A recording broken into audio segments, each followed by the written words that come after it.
नाज़रीन, अमेरिका और ईरान में 2 हफ्तों से जारी हमले अचानक रुक चुके हैं, जिसके बायस बैक वक्त कई सवालात और इम्कानात पैदा हुए हैं। जहां एक तरफ मैदान जंग में खामोशी दिखाई दे रही है, तो दूसरी जानिब सिफारती महाज पर सरगर्मियां तेज हो चुकी हैं।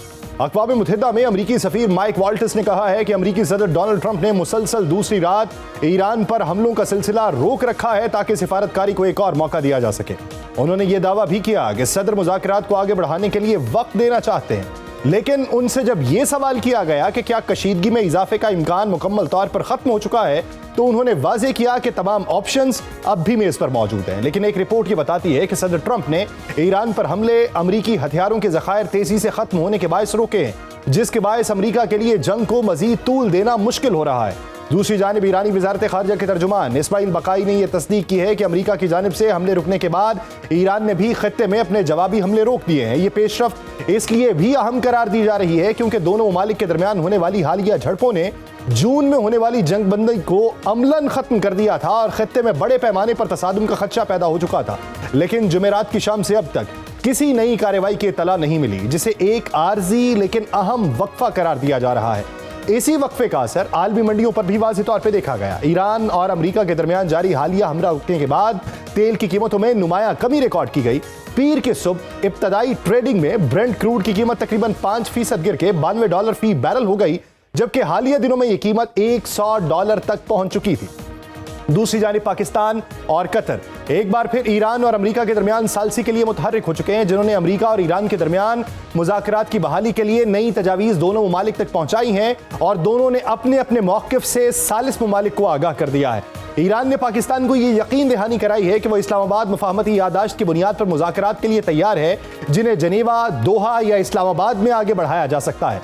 ईरान की तरजीहात वाज़ेह हैं, जिनमें पहले आबनाए हरमुज़, फिर मुंजमद असासों और आखिर में जौहरी प्रोग्राम पर बातचीत शामिल है, जबकि वो किसी नई बहरी राहदारी के क़याम को मुस्तरद करता है। ईरान ने यह भी वाज़ेह किया कि वह अमरीका को यह तयन करने की हरगिज़ इजाज़त नहीं देगा कि जंग और अमन का वक्त क्या होगा।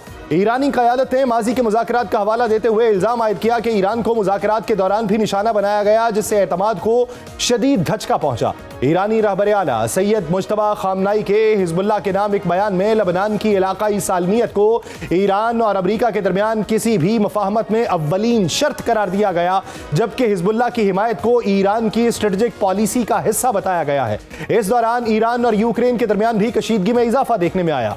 ईरानी वज़ीर ख़ारिजा अब्बास इराक़ची ने यूक्रेन पर बहिराए कज़वीन में एक ईरानी तजारती जहाज को निशाना बनाने का इल्ज़ाम आयद करते हुए उसे अक़वाम मुत्तहिदा के चार्टर की खिलाफ वर्जी करार दिया और खबरदार किया कि यूक्रेन की इस कार्रवाई का जवाब दिया जाएगा। दूसरी जानिब यूक्रेन के सदर का कहना है कि निशाना बनाया गया जहाज मुबैना तौर पर फौजी साजो सामान की तरसील के लिए इस्तेमाल हो रहा था, लेकिन ईरान की जानिब से इस मौक़िफ़ की दो टोक अल्फाज में मज़म्मत की गई और इसे मुस्तरद किया गया। अमरीका और ईरान का एक बार फिर मुज़ाकरात की मेज़ पे आना और सिफारतकारी को एक और मौका देना खुशाइंद है, लेकिन उसके लिए ज़रूरी है कि दोनों ममालिक दो तरफा बदएतमादी को ख़त्म करने के लिए हंगामी बुनियादी इक़दाम करें, ताकि इस बार खित्ते में देरपा अमन कायम हो, जो सिर्फ अमरीका या ईरान ही नहीं बल्कि पूरे खित्ते के मफाद पे। नाज़रीन, इस पूरे मंजरनामे में बात करेंगे। हमें ज्वाइन किया एक्स एम्बेसडर GR बलोच साहब हमारे साथ मौजूद हैं और defence expert air commodore retired Khalid Chishti साहब ने हमें ज्वाइन किया है। मैं दोनों हज़रात का बेहद मशकूर हूँ।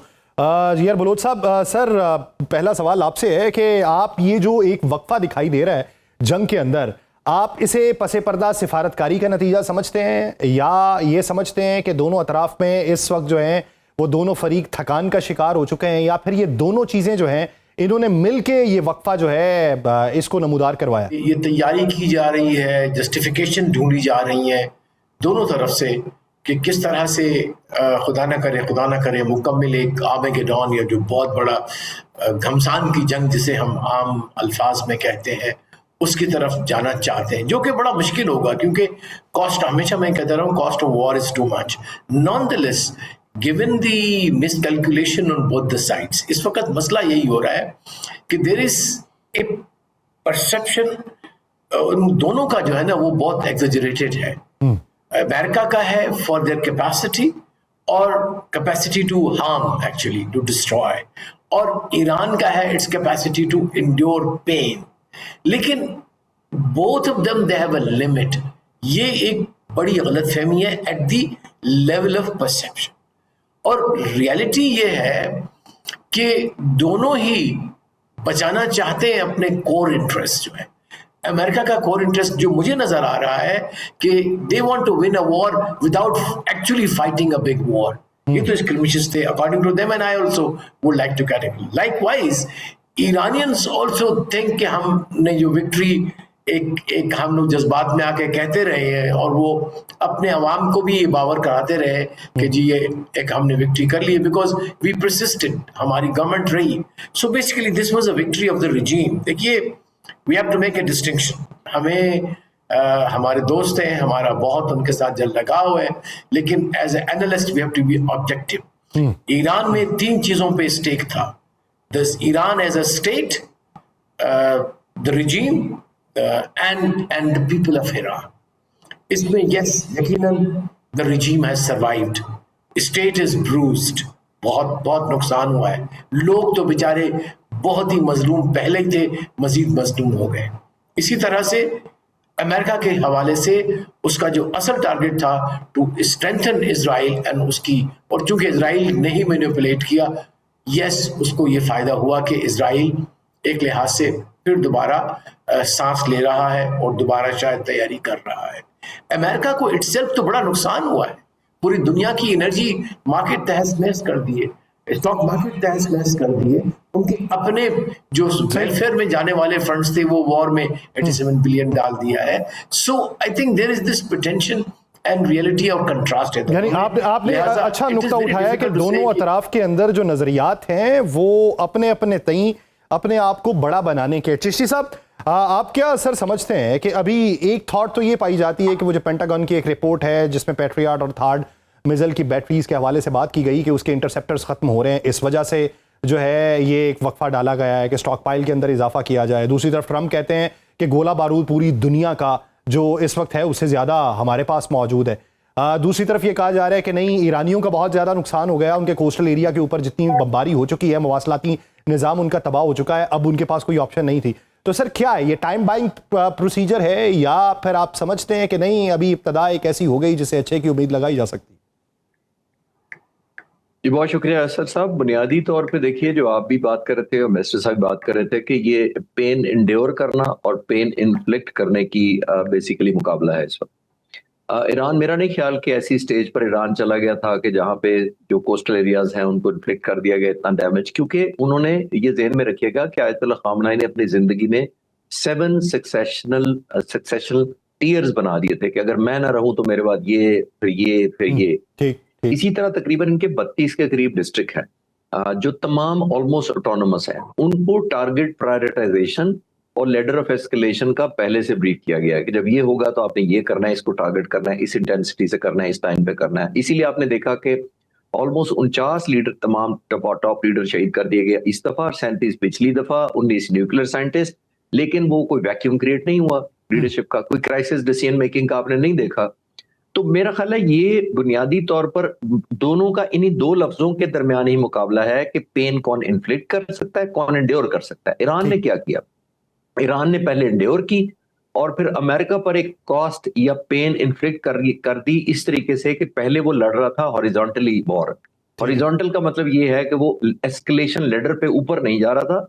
जो उसने मुल्कों को सब्जेक्ट किया, वो कतर किया, सऊदी अरब किया या बहरीन और कुवैत और इनको हमला किया, उसी को उसने पार्ट 2 जो वॉर हुई है एस्केलेशन उसमें रिपीट किया। लेकिन इस दफा एक और डायमेंशन उसने ऐड की, वो किया जॉर्डन को ऐड।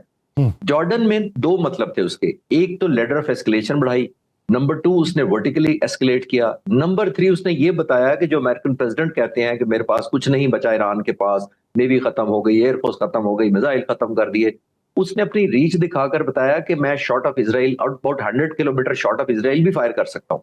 1600 किलोमीटर पे इजराइल है, उसने कुछ 14,500-1500 किलोमीटर पे फायर कर दिया। तो अपनी उसने मिसाइल टेक्नोलॉजी आर्सेनल को भी प्रूव कर दिया। तो I think so coming conclusion में मैं ये अर्ज करना चाहूंगा कि प्रेसिडेंट ट्रंप को ये रियलाइज करवाया गया है कि एस्केलेट करके हम नहीं कर पा रहे, हमने प्रोहिबिटिव कॉस्ट इंपोज करके देख लिया, नहीं कर पा रहे, तो आई थिंक बैक ऑफ इसलिए करना पड़ेगा कि जो वेपन्स की हम बात कर रहे हैं और आपने भी इशारा किया और मैं जंग के दिनों में भी बात करता है, इनका एसेट डिप्लीट हुए हैं और ईरानियन चाहते हैं कि उनका असला डिप्लीट हो और एक थ्रेशोल्ड और विंडो वल्नरेबिलिटी अमेरिका खुद खोले। तो मेरा ख्याल है कि अमेरिका के पास ऑप्शंस मिलिटरीली ये नहीं है कि असला खत्म हो गया, ये है कि उन्होंने एक minimum deterrence threshold for China and other places रखनी होती है। आई थिंक वो टच कर गई। अब ना हरमुज और बाबुल मंदब वाला जो इस वक्त मकाम है वो तो एक चौक पॉइंट बना हुआ है। वो जो कैस्पियन सी के अंदर एक वाकया पेश आया जिसपे एक ईरानी जहाज को टारगेट किया गया है यूक्रेन की तरफ से, और यूक्रेन ने कहा कि असलहा जो है वो इसके अंदर मौजूद था, और डिनाई किया ईरानी हुकाम ने, और ईरानी हुकाम ने ये कहा कि हम इसका जवाब देंगे। तो क्या इसे यूक्रेन और रशिया के मामले की नजर से देखना चाहिए, या इसके डॉट जो हैं वो ईरान, इजराइल और अमेरिका के साथ भी लिंक करने चाहिए? देखिए, ईरान तो हर उस मुल्क को टारगेट कर रहा है और एक प्रोहिबिटिव कॉस्ट इम्पोज कर रहा है जो उसकी इंटरेस्ट के खिलाफ जा रहा है, और चाहे वो यूक्रेन हो, जाहिर है। और डेफिनेटली मेरा ख्याल है रूस की भी ये मर्जी होगी कि अगर इस तरह का कोई सबक यूक्रेन को ईरान सिखाए तो लेटर ऑफ एस्केलेशन, जो मैं पिछले सवाल कह रहा था, कि और बढ़ जाएगी। लेकिन मेरा नहीं ख्याल कि इतनी दूर ईरान को टारगेटिंग करनी चाहिए, बिकॉज एक एलिमेंट ऑफ डेल्यूशन, डेल्यूट भी हो जाता है सारा। आपका वेपन सिस्टम है, मिलिट्री है, आपके डिफेंस और मिसाइल्स हैं। तो ये I think one time stand alone एक प्रोहिबिटिव मैसेज दिया है शायद ईरान ने, कि अगर मेरी ट्रैफिक को कुछ कहा गया या मेरे इनबाउंड जहाजों को कुछ नुकसान पहुंचाया गया तो मैं इन्फ्लिक्ट करूंगा। नहीं सर, यूक्रेन भी इस वक्त इस पोजीशन में खबर नहीं ये है। खालिद चिश्ती साहब, खबर ये है कि एक जहाज जो रशिया से निकला और ईरान आ रहा था, उसे बहेरा कैस्पियन के अंदर यूक्रेन की जानिब से निशाना बनाया गया, जिसमें एक शख्स की हलाकत हुई, 2 जख्मी हुए। ईरानी हुकाम ने जवाबन जो है वो तलब किया यूक्रेनी सफीर को, उसके सामने एहतजाज किया और उसको ये पैगाम दिया कि इसका जवाब दिया जाएगा। जी, मैं यही अर्ज कर रहा था कि यूक्रेन इस पोजीशन में नहीं है कि एस्केलेट करे। ये वन टाइम स्टैंड अलोन तो उसने एक प्रेशर में करके अमेरिका और एनकरेजमेंट इजराइल को उसको एंगेज करने की कोशिश की होगी। तो मैं ये अर्ज कर रहा था कि ईरान को नहीं चाहिए कि इसको एस्केलेट करे उस तरफ और डाइवर्सिफाई करे अपनी एफर्ट्स को। ऑल्दो ये इसको ल्योर, इसको हम मिलिट्री टर्म में बेट एंड सैंडविच भी कह सकते हैं कि एक बेट दी गई है उसको जानबूझकर एक सिचुएशन क्रिएट करके, ताकि, क्योंकि ईरान इस वक्त बहुत कॉन्फिडेंट है, बहुत ज्यादा उसको एतमाद है अपनी कैपेबिलिटीज पर, अपनी रीच पर और अपने असले के पर। तो वो ये चाह रहे हैं शायद पॉसिबली इजराइल और यूक्रेन मिलकर के किसी तरीके के ईरान को इस तरफ इंडल्ज किया जाए और इसकी फोर्सेस को और इसकी एमिंग को डीफोकस किया जाए और डाइल्यूट किया जाए। तो ये वन टाइम स्टैंड और उसने थ्रेट और काउंटर थ्रेट अगर ईरान ने कर दिया तो मेरा नहीं ख्याल कि उसको एंगेज करना चाहिए। ये एक ट्रैप बुनियादी तौर पर हो सकता है जो इस वक्त ईरान को सूट नहीं करेगा। जो वो मिलिटरीली फोकस कर रहा है मिडल ईस्ट की तरफ, राइट और रॉन्ग नहीं, मैं मिलिट्री स्ट्रेटजी के पॉइंट ऑफ व्यू से कह रहा हूं, उसको उधर ही फोकस करना चाहिए। ये डेफिनेटली एक एफर्ट है और मेरा ख्याल है इजराइल की स्पॉन्सर्ड होगी कि ईरान को डाइल्यूट करने के पॉइंट ऑफ व्यू से, डिस्ट्रैक्ट करने पॉइंट ऑफ व्यू से, और एक बैक एंड पे उसको डाइवर्ट करने के लिए उसकी तारीख वजह उसको यूक्रेन से एंगेज करवा दिया जाए। यूक्रेन की भी मेरा ख्याल है प्रोलॉन्ग पोजीशन तो नहीं होगी, लेकिन उन्होंने वन टाइम ऐसी कोशिश की है। लेकिन मेरा नहीं ख्याल कि ईरान को ऐसा एस्केलेशन उस तरफ कैस्पियन सी की तरफ लेके जानी चाहिए। सही। अब चिश्ती साहब, जीआर बलोच साहब जो हैं उनसे राबिता मुनक़ता हो चुका है। मैं अगला सवाल जो इसी तनाजुर के अंदर है, जहाँ पे आपने इजराइल का हवाला दिया कि इजराइल ने एस्केलेट करवाया होगा। सर, आगाज़ तो इजराइल के पुश करने पे हुआ था, ट्रिगर तो उसने किया था, तो इस वक्त वो खामोश बैठा है, महाज कहीं और जारी है, भुगत कोई और रहा है, आलमी सतह पे उसका असर कहीं और पड़ रहा है, लेकिन इजराइल की पोजीशन जो है वो मजबूत है, कमज़ोर है, पहले जैसी है, नहीं है, मुस्तकबिल में क्या होगी, इसके बारे में बात नहीं हो रही। तो इसकी वजूहात क्या है? देखिए, यह सब ट्रिगर उसने, बिल्कुल आप कह रहे हैं, ठीक किया। मतलब आप ठीक कह रहे हैं कि उसने ट्रिगर किया, लेकिन बाद में जब मिलिट्री ऑब्जेक्टिव नहीं हासिल हुए तो हम वो बचपन से या जवानी से पढ़ते आ रहे हैं कि विक्ट्री हैज मैनी फादर्स। तो अब वो जो डिफीट होती है वो ऑर्फन होती है। तो अब आप जब देखा इजराइल ने कि ये तो कॉम्प्रोमाइज हो गया, सारे मिलिट्री ऑब्जेक्टिव्स कॉम्प्रोमाइज हो गए, वो विन और विक्ट्री क्विक 4 से 6 हफ्ते वाली मिली नहीं। आज एग्जैक्टली 27 जुलाई है और 150 दिन हो गए आज जंग को शुरू या दरमियान में पॉज के साथ। 150 दिन में जब नहीं हो सका, ऑलमोस्ट 5 महीने से ऊपर हो गया, तो फिर क्या है इसका मतलब? उसका मतलब ये है कि अब इजराइल को अपनी फिक्र पड़ गई, नेतन्याहू को खासतौर पर। 2 महीने बाद उसके अपने इलेक्शन है।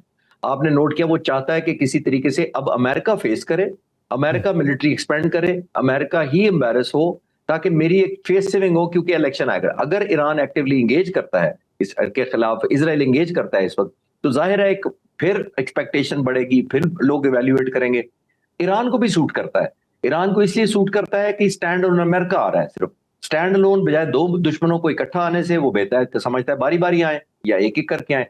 तो अमेरिका जब आ रहा है तो उसके अपने मिलिट्री आर्सेनल और स्टॉक पाइल की फिक्र पड़ गई है। 3 महीने बाद प्रेसिडेंट ट्रंप का भी इलेक्शन है, तो अगेन रिएक्शन डिलेमा में है प्रेसिडेंट ट्रंप भी, नेतन्याहू भी, और ऑब्वियसली ईरान उनकी डिसीजन मेकिंग लूप के अंदर घुस चुका है।